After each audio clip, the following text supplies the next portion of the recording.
Il offrit sa veste à une femme tremblante à l'arrêt de bus, ignorant qu'elle était une PDG qui changerait sa vie à jamais.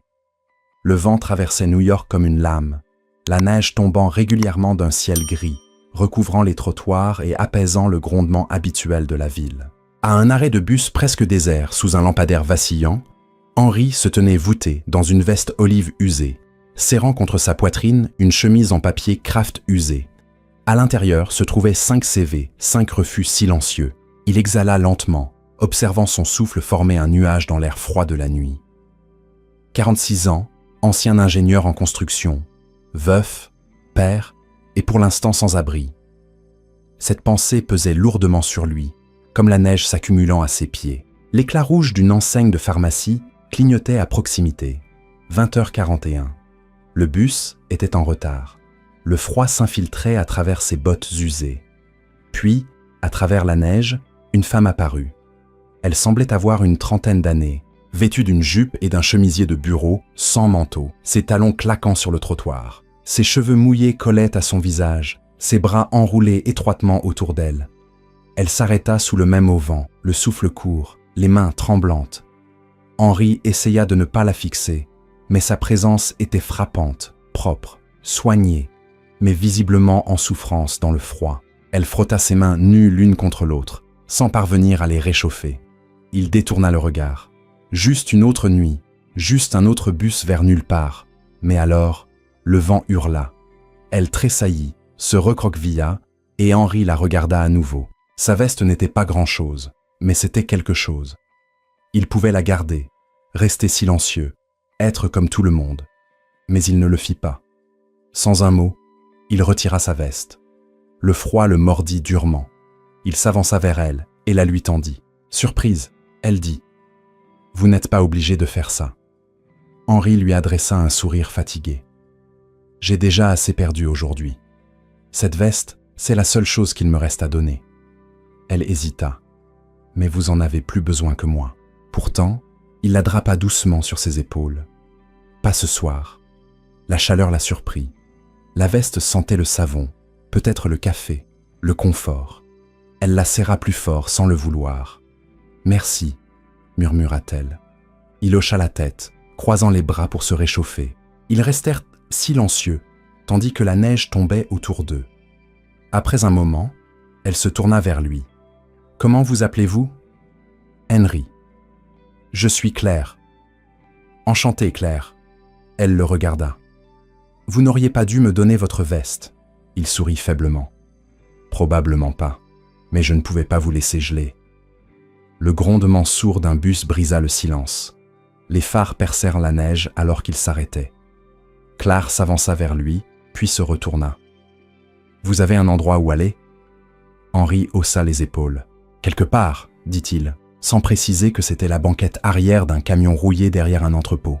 Elle fouilla dans son sac et lui tendit une carte. « Au cas où vous auriez besoin de quoi que ce soit. » Il la prit, la glissant dans sa chemise sans regarder. Il ne pensait pas l'utiliser. Les gens disaient ce genre de choses tout le temps. La plupart ne le pensaient pas. Claire monta dans le bus, jeta un dernier regard en arrière, la veste enroulée autour d'elle comme une armure. Henri regarda jusqu'à ce que le bus disparaisse dans la neige. De nouveau seul, il se tenait là, tremblant, non pas à cause du froid, mais d'autre chose. Quelque chose de petit, silencieux, puissant. Il leva les yeux vers le ciel, puis baissa le regard sur la rue vide. « Peut-être demain », murmura-t-il. Puis il tourna les talons et s'enfonça dans la nuit. Henri marcha lentement dans les rues calmes de l'arrière-ville, la neige craquant sous ses chaussures usées. Pas besoin de se presser, personne ne l'attendait, aucune lumière allumée dans une fenêtre, juste la familiarité froide de son camion garé derrière un vieil entrepôt à la lisière de la ville. Il l'atteignit peu après 21h. Le vieux Chevy de 98 était rouillé, le chauffage mort depuis longtemps. À l'intérieur, le siège avant était un nid de couverture, un oreiller dans un coin et une boîte à lunch glissée sous le tableau de bord. Il grimpa à l'intérieur, ferma la porte et s'assit en silence. Dans la boîte à gants, il sortit une petite boîte en fer et l'ouvrit. À l'intérieur, une photo fanée. Sa femme, Lily, souriant brillamment, et leur fils, Noah, environ 7 ans, avec un sourire en coin. Bonne nuit, Lily, murmura Henry. Bonne nuit, Noah. Il s'adossa, les yeux fixés sur le plafond, laissant les souvenirs l'envahir. Il avait autrefois été Henry Miles, ingénieur en structure. Il construisait des choses, des écoles, des maisons, des hôpitaux. Il avait une femme qui enseignait à la maternelle, riait souvent, même quand la vie était dure. Leur fils avait son rire, joyeux et sans filtre. Ils n'étaient pas riches, mais ils étaient heureux. Puis le cancer est arrivé. Quand ils l'ont découvert, il était déjà au stade 4. Lily est partie en 9 mois. Henry avait quitté son emploi pour prendre soin d'elle. Ensuite, tout s'était effondré. Les factures s'accumulaient, les économies s'épuisaient. Il vendit la maison, emménagea avec Noah dans des espaces de plus en plus petits, jusqu'à ce qu'il ne reste plus que le camion. Pourtant, il essayait de protéger son fils. Il transformait la banquette arrière en vaisseau spatial, la soupe en conserve en aventure, un parking en jardin. Chaque matin, il accompagnait Noah à l'école, rasé de près, la chemise rentrée. « Pourquoi vous coupez encore vos cheveux ?» lui avait demandé un jour un employé de refuge. Henry avait souri. « Parce que mon fils a besoin de croire que les choses peuvent s'améliorer.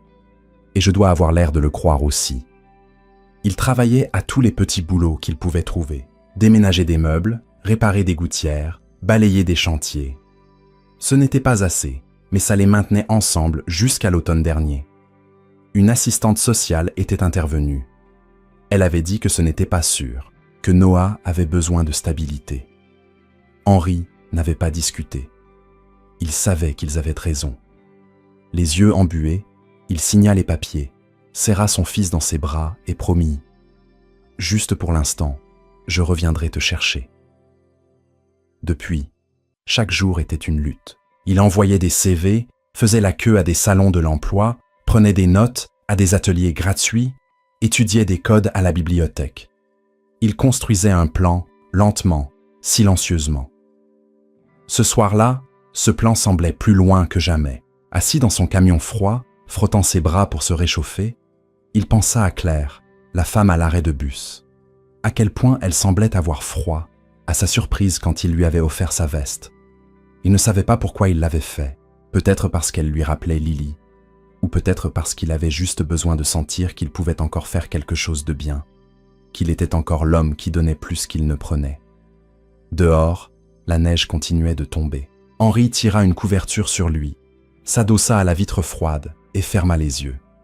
Il n'avait pas grand-chose, mais il avait encore lui-même, et pour l'instant, cela devrait suffire. Claire entra dans le hall élégant de son immeuble, la chaleur l'enveloppant comme une couverture douce. Le portier la salua d'un hochement de tête poli, mais elle le remarqua à peine. Ses talons claquaient doucement sur le sol de marbre, tandis qu'elle se dirigeait vers l'ascenseur, toujours enveloppée dans la veste que l'étranger lui avait donnée. Elle n'avait pas eu l'intention de la prendre. En fait, elle avait essayé de refuser, mais cet homme, Henry, avait insisté avec un regard dans les yeux qui avait fait taire toute autre protestation. Maintenant, la veste pendait maladroitement, sur elle, trop grande et usée, mais plus chaude que tout ce qu'elle avait porté depuis des années. Elle entra dans son appartement en terrasse au 28e étage et fut immédiatement accueillie par le silence. Pas de télévision, pas de musique, pas de rire, juste le bourdonnement des appareils modernes et le hurlement lointain du vent d'hiver à travers les épaisses vitres. Claire laissa tomber son sac sur la table de l'entrée et retira lentement la veste.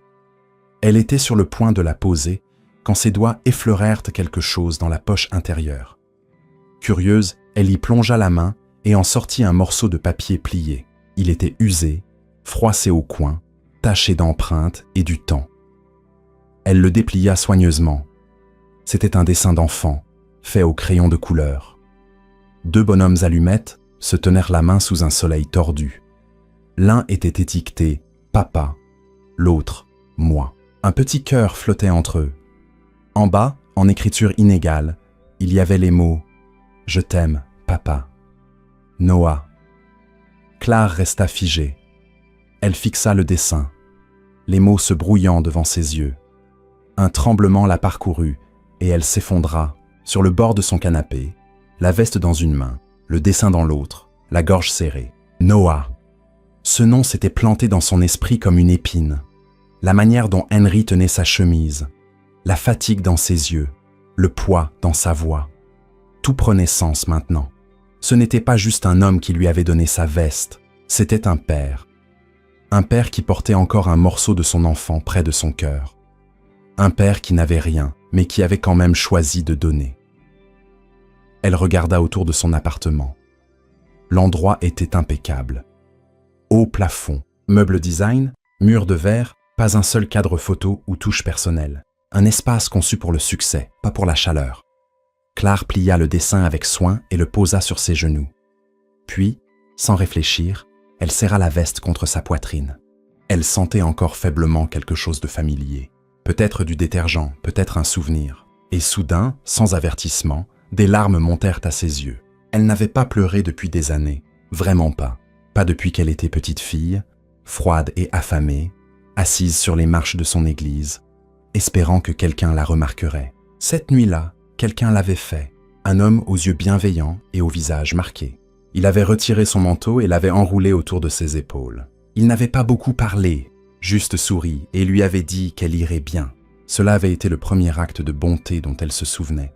La première fois qu'elle s'était sentie vue. Elle ne revit jamais cet homme, mais ce moment avait tout changé. Claire renifla et essuya sa joue avec le dos de la main. Elle n'était plus cette petite fille. Elle s'était extirpée du système de foyer d'accueil, avait travaillé dur à l'université grâce à des bourses et une détermination sans faille, avait construit Infinity Group à partir d'une simple idée d'application, jusqu'à devenir l'une des entreprises technologiques les plus influentes de la côte Est.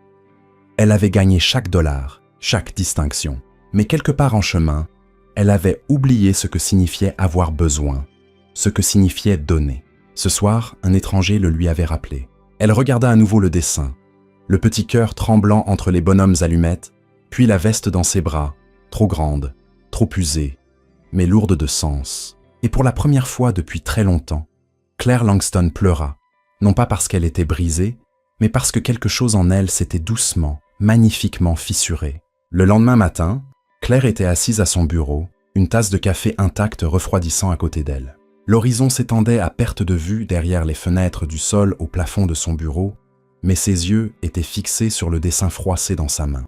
Les bords étaient usés à force d'être dépliés et repliés, comme si elle essayait de mémoriser chaque trait de crayon. Elle avait à peine dormi. Elle revivait sans cesse la nuit précédente, la façon dont Henry avait offert sa seule veste sans hésiter, la dignité calme dans sa voix, la douleur derrière son sourire fatigué. Quelque chose chez lui la hantait, pas seulement sa gentillesse, mais la tristesse qu'il s'efforçait tant de cacher. Elle ouvrit le tiroir supérieur de son bureau et en sortit une petite cloche en argent. Quelques instants plus tard, son assistante, Rachel, entra. « Oui, mademoiselle Langston, j'ai besoin que vous m'aidiez à trouver quelqu'un, » dit Claire d'un ton calme mais ferme. Rachel cligna des yeux. « Bien sûr, qui ?» Claire hésita une fraction de seconde. « Il s'appelle Henry. Je n'ai pas de nom de famille. Il était à l'arrêt de bus de la 56e et Madison hier soir vers 20h30. Il m'a donné sa veste. Je veux le retrouver. » Rachel parut surprise, mais elle hocha la tête. « Je vais voir ce que je peux faire. » Et Rachel, ça reste entre nous. Au cours des jours suivants, les instructions de Claire furent exécutées avec une efficacité discrète. Son équipe, habituée à localiser des développeurs insaisissables et des cadres débauchés, tourna ses compétences vers la reconstitution de la vie d'un homme vivant dans l'ombre. Ils récupérèrent les images des caméras de circulation des intersections les plus proches. La silhouette d'Henry apparaissait brièvement, floue, emmitouflée dans sa veste. Ils tracèrent les itinéraires de bus qui s'arrêtaient dans cette zone au moment où Claire était montée. En recoupant avec les registres d'entrée, ils réduisirent la liste à une poignée de passagers potentiels. Aucun ne correspondait aux bases de données d'entreprise. Enfin, Rachel revint avec une chemise fine. « Il s'appelle Henry Miles », dit-elle. C'était un ingénieur en structure, aucun emploi récent. J'ai trouvé des messages sur des forums en ligne demandant des offres d'emploi. Il a indiqué un numéro de contact lié à un téléphone prépayé. Pas d'adresse permanente. Claire feuilleta les pages. Une copie d'une vieille photo de permis de conduire, un profil LinkedIn figé dans le temps, une numérisation d'une licence de construction périmée depuis longtemps. Pas de casier judiciaire, pas de scandale, juste une absence. Claire referma la chemise. Le silence dans la pièce pesait lourd. « Où est-il maintenant ?» Rachel se dandina. « L'un de nos gars l'a repéré hier près de l'extrémité sud du Bronx. Il y a un vieux pick-up garé derrière un entrepôt. On l'a vu aller et venir, dormir dedans. Claire se leva. Je veux y aller. Rachel hésita. Claire, êtes-vous sûre? Nous pourrions arranger pour que quelqu'un l'approche ou le fasse venir ici. Non, interrompit Claire. Ce n'est pas une réunion. C'est personnel. Rachel ne dit rien, mais ses yeux s'adoucirent. Je vais demander à quelqu'un de vous conduire. 1 heure plus tard, Claire était assise à l'arrière d'une berline noire qui serpentait à travers des rues bien éloignées, des salles de réunion et des tours de verre. Ils passèrent devant des vitrines fermées, des murs couverts de graffitis et des gens qui marchaient tête baissée contre le froid. Le chauffeur s'arrêta près de l'entrepôt. Claire le vit immédiatement. Le vieux Chevy dissimulé dans l'ombre. La neige s'amoncelait autour de ses pneus. Il semblait ne pas avoir bougé depuis des jours. Elle sortit dans le froid. L'air sentait la rouille et le béton humide. Ses talons crissaient doucement sur le gravier, alors qu'elle avançait lentement vers le camion. À travers le pare-brise, elle distingua à peine une silhouette sur le siège avant. En s'approchant, la portière grinça en s'ouvrant. Henri sortit, clignant des yeux dans la lumière du jour. Il la regarda d'abord avec confusion, puis avec reconnaissance, son expression changeant. Perplexité, prudence, puis quelque chose comme de l'embarras. « Claire », dit-il, la voix rauque de sommeil et de surprise. Elle lui offrit un petit sourire incertain. « Salut, Henry ». Il baissa les yeux sur lui-même, sur ses vêtements froissés, ses bottes couvertes de neige, le camion derrière lui. « Que faites-vous ici ? Je suis venu vous trouver », dit-elle simplement. Il fronça les sourcils, croisant les bras. « Ah, pourquoi ?» Elle hésita. « Parce que je n'arrêtais pas de penser à ce que vous avez fait. À quel genre de personne donne sa seule veste à une inconnue ?» Henri eut un rire amer. « Vous n'aviez pas besoin de me traquer pour ça. Une carte de remerciement aurait suffi. Ce n'est pas une question de remerciement, dit-elle. Il s'agit de ne pas laisser quelque chose de bien disparaître sans être vu. Pendant un long moment, ils restèrent silencieux. 2 personnes de mondes différents réunies par un acte improbable, dans un vent glacial. Henri exhala enfin. « Vous avez fait tout ce chemin, juste pour ça ?» Claire hocha la tête. « Oui, et peut-être pour quelque chose de plus. » La fois suivante où Claire vit Henry, il était penché sur une pile de parpaings sur un chantier à la périphérie du Queens. Elle avait attendu dans sa voiture pendant 20 minutes, l'observant de loin alors qu'il travaillait avec constance, en silence, transportant, empilant, soulevant dans le froid mordant avec la détermination tranquille d'un homme habitué à être ignoré. Il portait une chemise de flanelle usée, les manches retroussées jusqu'aux avant-bras malgré le froid, et son souffle formait des nuages visibles. Ses mains étaient calleuses, les ongles sales, mais ses mouvements étaient précis, efficaces, déterminés. Lorsqu'il prit sa pause et s'assit sur un muret avec une bouteille d'eau en plastique à la main, Claire sortit de la voiture et marcha vers lui. Henri leva les yeux et fit un double regard. Il se leva rapidement, époussetant son pantalon. « Claire, salut encore, enfin, dit-elle, son sourire petit mais sincère. Que faites-vous ici ?» Elle lui tendit une tasse de café qu'elle avait apportée. « Je me suis dit que vous aimeriez quelque chose de chaud. » Il la prit avec hésitation, ses yeux scrutant les siens. « Vous n'étiez vraiment pas obligé. Je sais, mais j'en avais envie. » Ils restèrent silencieux un instant avant qu'elle n'ajoute. « Voulez-vous venir avec moi un moment? J'aimerais vous montrer quelque chose. » Henri baissa les yeux sur ses bottes de travail, puis vers le contremaître au loin. « J'ai encore quelques heures de travail. »« J'ai déjà parlé à votre contremaître, » dit Claire. « Je lui ai dit que vous aviez un entretien. » Ses sourcils se haussèrent. « Je n'ai pas d'entretien. »« Maintenant, si, » répondit-elle. Henri laissa échapper un petit rire, plus surpris qu'amusé. « D'accord, voyons de quoi il s'agit. » Ils roulèrent en silence. Henri jetait des coups d'œil par la fenêtre, s'agitant de temps en temps, conscient de son apparence. Jambes poussiéreux, mains rugueuses, une légère trace de sueur sur son col. Claire ne semblait pas le remarquer. Lorsqu'ils arrivèrent au siège d'Infinity Group dans le centre-ville, Henri hésita dans le hall au sol de marbre, observant les immenses murs de verre, le chrome poli, le bourdonnement incessant des gens en costume. « Je n'ai pas ma place ici, » murmura-t-il. Claire se tourna vers lui. « Montez à l'étage. » Ils entrèrent dans une salle de conférence privée, avec des fenêtres du sol au plafond, donnant sur l'horizon. Claire lui offrit un siège, puis ferma la porte et s'assit en face de lui. Henri s'éclaircit la gorge. « Alors, de quoi s'agit-il?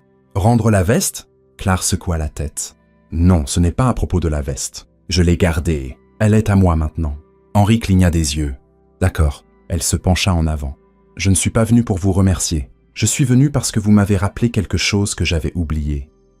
Une version de moi-même que j'avais enterrée sous des années de salles de réunion et de délai. Vous m'avez rappelé que le vrai changement ne commence pas toujours par l'innovation ou la stratégie. Parfois, il commence par la gentillesse. Henri baissa les yeux. « Claire, je suis juste un gars qui essaie de survivre. Et c'est exactement pourquoi je vous ai fait venir ici. » Elle fit glisser une chemise sur la table vers lui. À l'intérieur se trouvait une proposition d'emploi, un contrat, un nouveau poste.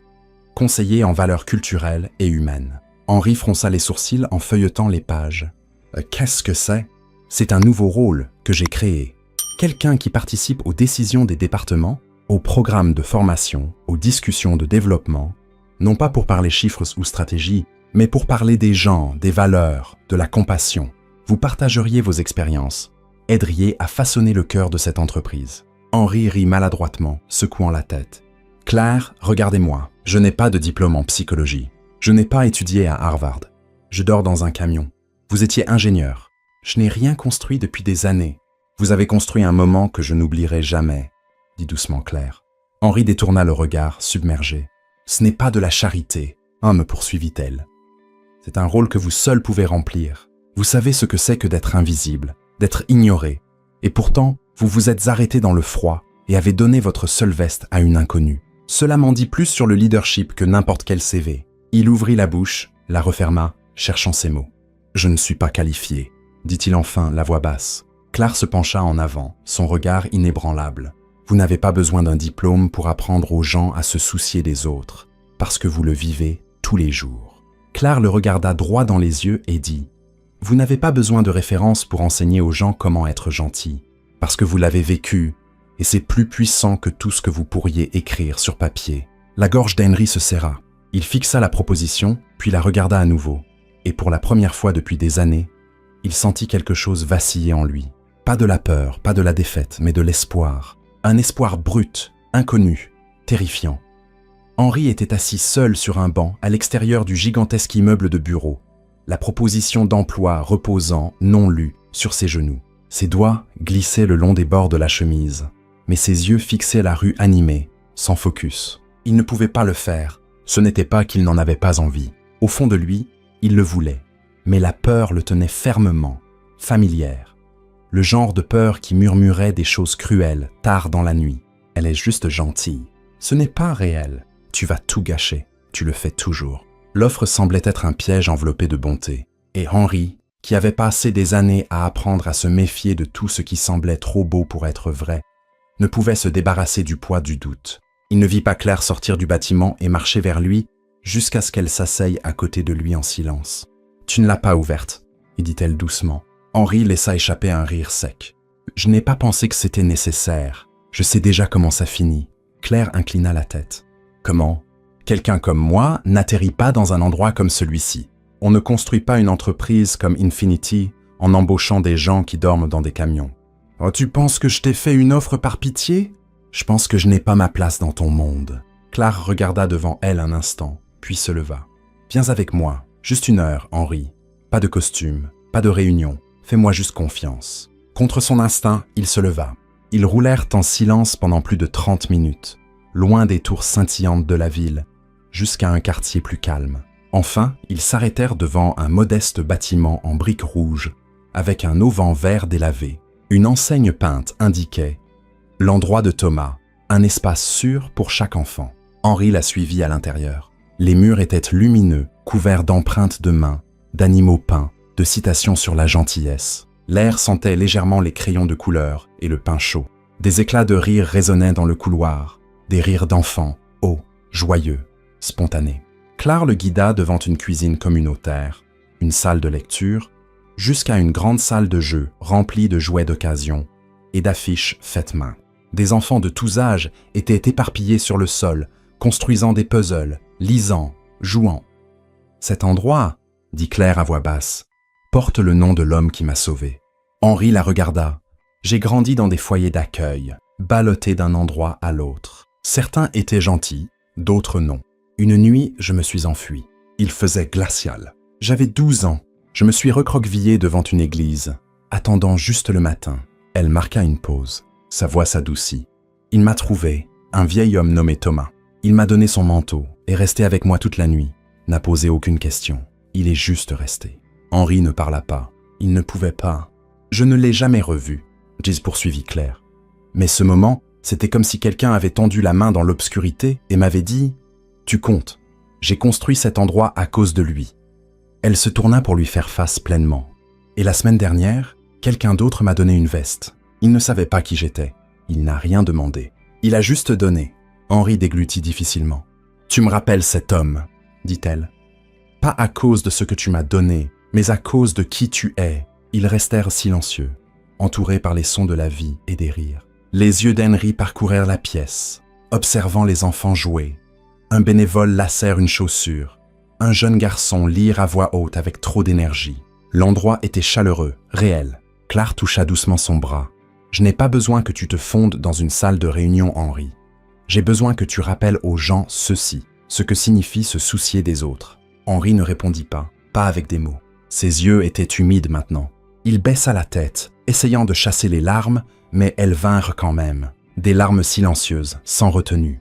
Et puis, il hocha la tête. Pas pour le travail, pas pour le salaire ou le titre, mais parce que, pour la première fois depuis des années, il le ressentait. Il était encore nécessaire, encore utile, encore humain. Henri se tenait immobile au centre d'une pièce pleine de joie et de rire. Une larme unique glissait sur son visage marqué, non pas de tristesse, mais du profond soulagement de réaliser qu'il comptait encore. Le premier jour d'Henri chez Infinity Group ne commença pas avec éclat. Pas de fête de bienvenue, pas de communiqué de presse, juste une réunion discrète dans une petite pièce au mur de verre au 5e étage, avec quelques chefs de département sceptiques et une pile de post-it. Claire l'avait présenté simplement. Voici Henry Miles. Il est ici pour nous aider à construire quelque chose de plus significatif que le simple profit. Les regards étaient polis, mais incertains. Mais Henri ne tressaillit pas. Il commença par partager son histoire. Pas la version larmoyante, pas celle qui fait les gros titres, juste des morceaux. Des morceaux honnêtes, ce que l'on ressent quand on perd tout, quand on se réveille dans un camion gelé, quand on entre dans un entretien d'embauche en sachant que ses chaussures ont des trous, quand on choisit la gentillesse malgré tout. Au début, ils écoutaient avec une curiosité prudente. À la fin de la première semaine, ils se penchaient en avant. Henri avait une manière de parler qui ne prêchait ni ne jouait un rôle. Il posait des questions qui faisaient réfléchir. Quand avez-vous vraiment regardé quelqu'un dans les yeux pour la dernière fois? Connaissez-vous le nom de l'agent d'entretien qui nettoie cet étage? Que feriez-vous si vous voyiez quelqu'un pleurer dans la salle de repos? Il n'arrivait pas avec des graphiques ou des données. Il arrivait avec de l'empathie. Lentement, un changement s'opéra. Un par un, les employés commencèrent à le chercher.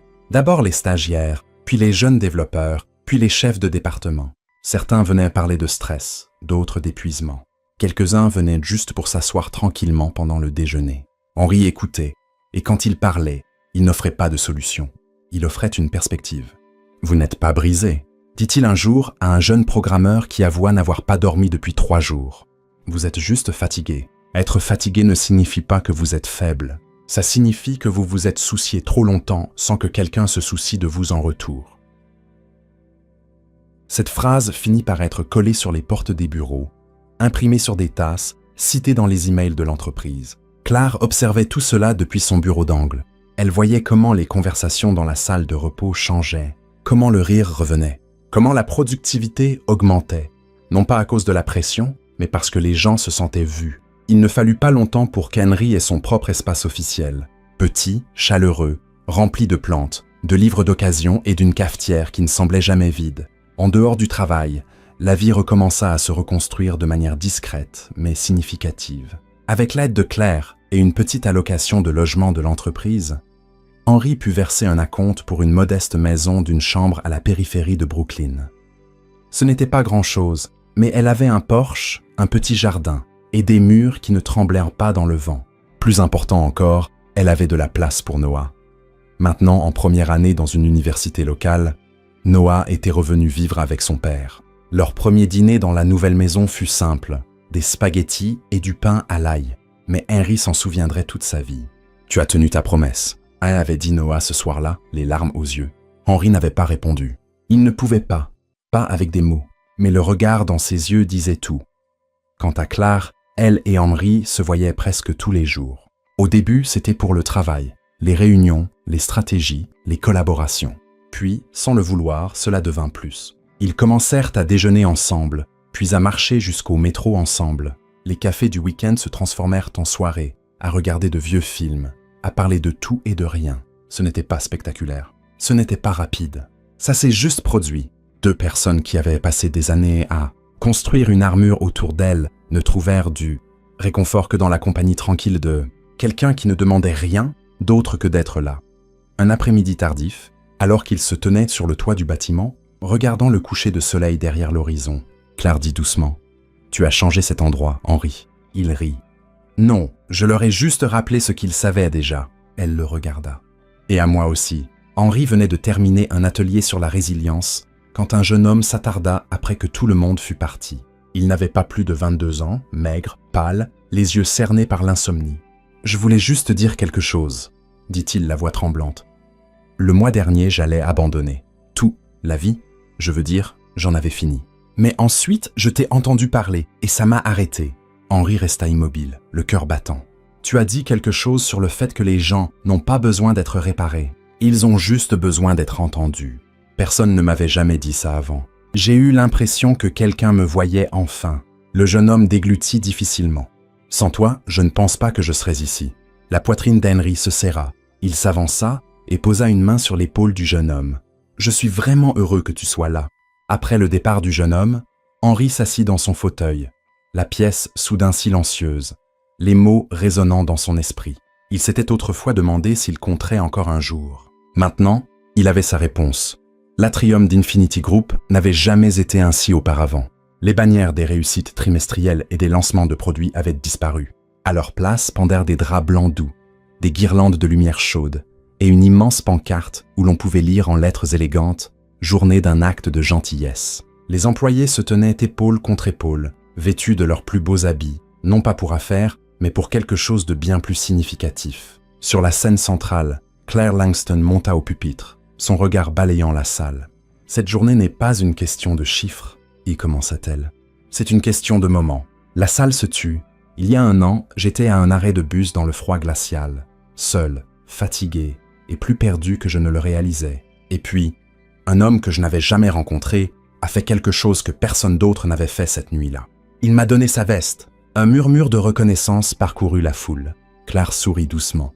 Elle était vieille, usée, mais c'était tout. Car elle m'a rappelé que la gentillesse, la vraie gentillesse, n'attend pas que ce soit pratique. Elle se manifeste quand le monde s'y attend le moins. Elle se tourna vers un chevalet à côté d'elle et retira le tissu qui le recouvrait. Là, derrière un cadre en verre, se trouvait la même veste, effilochée aux manches, décolorée par des années d'utilisation, mais préservée comme quelque chose de sacré. Dessous, gravé sur une plaque de bronze, on pouvait lire « Un petit acte de gentillesse peut réécrire une vie. » La voix de Claire trembla légèrement. « Cet acte n'a pas seulement changé ma nuit, il a changé le cours de ma vie. Et aujourd'hui, nous honorons non seulement ce moment, mais l'homme qui l'a rendu possible. » Elle se tourna vers le bord de la scène. « Henry, veux-tu monter ici ?» Henry se leva lentement de son siège, vêtu d'un simple costume, emprunté à un ami, mais soigneusement repassé. Il traversa les applaudissements. Son visage, toujours marqué par le temps et les épreuves, portait désormais quelque chose de plus léger, de paisible. Il monta à côté d'elle. Claire fouilla dans sa poche et en sortit une petite enveloppe. « Ceci t'appartient, » dit-elle. Henry l'ouvrit. À l'intérieur se trouvait l'acte de propriété de sa nouvelle maison, tamponné et officiel. Des exclamations retentirent dans la foule. Claire se pencha avec un sourire. Plus de nuit à dormir dans des camions. La salle éclata à nouveau en applaudissements, mais Henry leva une main. « En fait, j'ai quelque chose aussi, » dit-il, plongeant lentement la main dans la poche de sa veste. Il en sortit une petite boîte, simple, usée, visiblement conservée depuis un certain temps. Il regarda Claire, le cœur battant. « Tu as dit que cette veste avait changé ta vie, mais toi, tu as changé la mienne. Tu m'as redonné mon nom, mon fils, un toit et de l'espoir. » Il ouvrit la boîte. À l'intérieur se trouvait une bague en argent. Pas ostentatoire, mais brillant doucement sous les lumières. « Je l'ai gardée dans la poche, » dit-il la voix tremblante. « Parce que s'il y a quelque chose de plus précieux que cette veste, c'est toi. » Claire le fixa, les yeux embués. « Claire Langston, veux-tu m'épouser ?» Un instant de silence. Puis elle rit, un son doux, étouffé, magnifique, et hocha la tête à travers ses larmes. « Oui, bien sûr, oui. » La foule se leva dans une ovation debout. Les acclamations et les applaudissements résonnant contre le haut plafond de verre. Un mois plus tard, ils étaient mariés. Le mariage n'eut pas lieu dans une grande salle de bal ou un complexe 5 étoiles. Il se déroula à l'endroit de Thomas, le petit centre communautaire en briques rouges qui signifiait tant pour eux deux. Les enfants fabriquèrent des fleurs en papier. Les chaises ne correspondaient pas. Le gâteau fut préparé par l'un des stagiaires du programme de mentorat d'Henry, mais la salle brillait d'une lumière que l'argent ne pouvait acheter.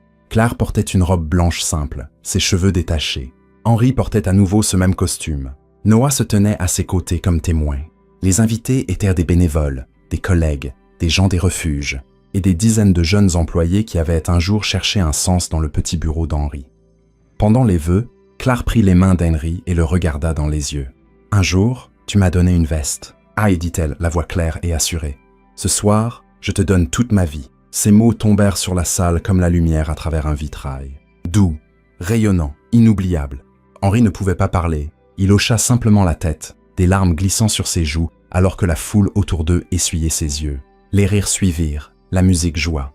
La réception se prolongea dans la cour où les enfants couraient pieds nus et où des guirlandes de lumière féerique dansaient dans le crépuscule. Quelqu'un prit une photo. Henry et Claire se tenaient sous l'enseigne de l'endroit de Thomas, côte à côte, sa tête sur son épaule, son bras autour d'elle, et à côté d'eux, sur un chevalet, se trouvait la vieille veste, silencieuse, usée, et maintenant immortalisée. Cette image circula en ligne, partagée, repostée, discutée. Un symbole non seulement des secondes chances, mais de la manière dont quelque chose d'aussi simple que la gentillesse pouvait percer le froid et tout réécrire. Parfois, le plus petit geste, une veste, un sourire, un mot gentil, peut résonner plus loin que nous ne l'imaginons. Henry n'avait pas grand-chose, mais il a donné ce qu'il pouvait. Et en retour, il n'a pas seulement changé la vie de Claire. Il a trouvé l'amour, un but et un nouveau départ. Leur histoire nous rappelle à tous que la gentillesse ne nécessite pas la perfection, juste une présence, juste du cœur. Si cette histoire vous a touché, si elle vous a rappelé que l'espoir vit encore dans des endroits inattendus, veuillez aimer, partager et vous abonner. Ici, nous racontons des histoires qui réchauffent le cœur, restaurent votre foi en l'humanité et nous rappellent ce qui compte vraiment. À la prochaine fois, restez gentils et continuez à y croire.